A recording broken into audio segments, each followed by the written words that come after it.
माननीय स्पीकर महोदय, रेल संशोधन बिल 2024 पे तय रूप से रेलवे को विकास सबसे महत्वपूर्ण है। तो माल ढुलाई और यात्रा भार को तय रूप से जो विकास होना चाहिए था आज तक नहीं हुआ है, क्योंकि आज भी 80% माल बाई रोड होता है और पैसेंजर भी जिस तरह की हालत हो रही है, मैं समझता हूँ कि आज भी जो विकास जिस तरह से प्रधानमंत्री ग्राम सड़क योजना में इस देश के हर गांव को सड़क से जोड़ा गया है, मैं समझता हूँ हर तहसील हेडक्वार्टर तक को अगर जोड़ते तो बहुत बड़ा माल ढुलाई जो 80% आज बाई रोड जा रहा है वो अगर रेलवे के माध्यम से जाता तो निश्चित रूप से देश का विकास, क्योंकि आज भी 70% ऑयल हमें इंपोर्ट करना पड़ता है। जब हम हाईवे में जितना इन्वेस्ट कर रहे हैं वो अगर रेल पे इन्वेस्ट करते हैं तो देश का विकास और ये ऑयल आयात था, मैं समझता हूँ 70% कम हो सकता था। निश्चित रूप से इस पर सबसे बड़ी आवश्यकता है, क्योंकि रेल अगर आपने ट्रैक बिछाया है तो मैं समझता हूँ उसको दोबारा मेंटेन करने में उतना खर्चा नहीं आता जितना अभी दिल्ली बॉम्बे एक्सप्रेस हाईवे बनाया है और अभी 1 साल चालू ये नहीं हुआ और उसको मेंटेनेंस करना पड़ रहा है। मतलब हर तीसरी साल आपको रोड को करना पड़ेगा। इसलिए जो विस्तार निश्चित रूप से जो रेल का विकास होना चाहिए था, जिसमें माल 80% हर तहसील हेडक्वार्टर तक पहुंच जाए और वहां से आम जनता तक पहुंचने का काम हो जाए। और यात्रियों को मैं समझता हूं देश की सरकार को पशु क्रूरता तो दिख रही है लेकिन मानव क्रूरता नहीं दिख रही। इस सदन में बहुत से सदस्यों ने छठ के वक्त, दीपावली के वक्त लोग किस तरह से साधारण डब्बों में टॉयलेट में खड़े होकर के लटक करके किस तरह से सफर करते हैं, आज भी आज़ादी के 75 साल बाद। मैं समझता हूँ इससे ज़्यादा अफसोसजनक बात नहीं हो सकती। अभी मंत्री जी सुबह कह रहे थे कि हमने इतने डब्बे जनरल डिब्बे लेके आए, आज भी 20 डब्बों में 2 डब्बे आगे और पीछे 2 जनरल डिब्बे। आम आदमी जो 80% लोग हैं वो निश्चित रूप से उससे सफ़र करते हैं, क्योंकि उनको third AC, second AC, first AC की तो बात ही छोड़ दीजिए, उनमें वो जाने की स्थिति में नहीं है। लेकिन आज जो स्थिति है, निश्चित रूप से मेरा निवेदन है केवल बोर्ड को आप इसमें संशोधन ले आएंगे इससे नहीं, इच्छा शक्ति की जरूरत है।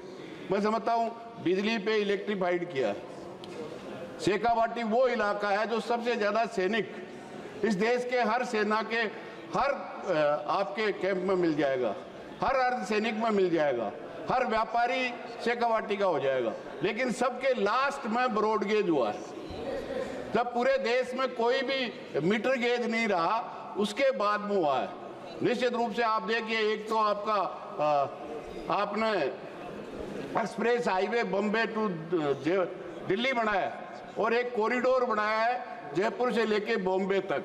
मैं समझता हूँ 5 साल में इलेक्ट्रीफाइड भी हो गया और दिल्ली से लेके बॉम्बे तक माल भी जा रहा है, जाना चाहिए। और इसी तरह से माल की ढुलाई में और डिब्बों की व्यवस्था हो, माल ढुलाने के लिए आज व्यवस्था नहीं है।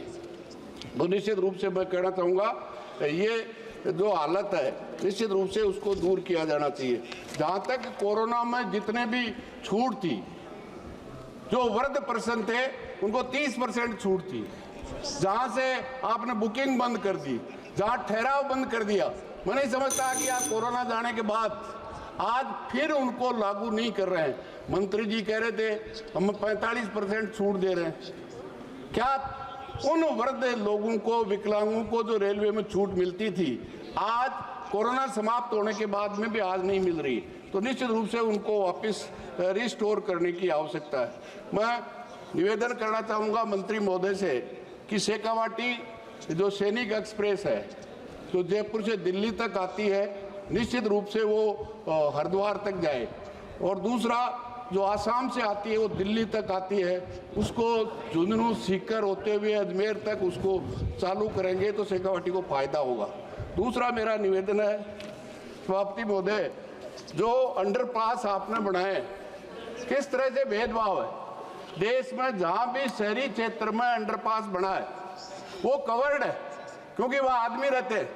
और जहां भी ग्रामीण क्षेत्र में बने, सिवाय इस कॉरिडोर को बॉम्बे दिल्ली कॉरिडोर के अलावा ग्रामीण क्षेत्र में रेयर केस में उसको आप 2-3 करोड़ रुपए लगा करके अंडरपास देते हैं, लेकिन उसको 5 लाख रुपए में टिन शेड लगाए थे नहीं। इसलिए बरसात में लोगों को जितनी परेशानी होती है, मैं समझता हूँ आप अंदाजा नहीं कर सकते।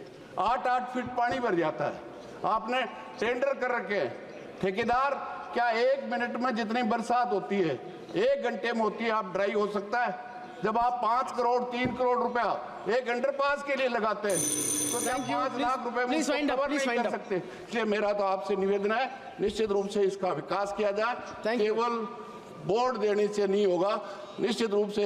और मंत्री जी अभी उत्तर दे रहे थे, केरल और तमिलनाडु को जिस तरह से संघ को आप अपमानित करने का, तार करने का काम करेंगे, मैं समझता हूँ ये संघ हमारा जो संविधान है उसको ठीक नहीं करता।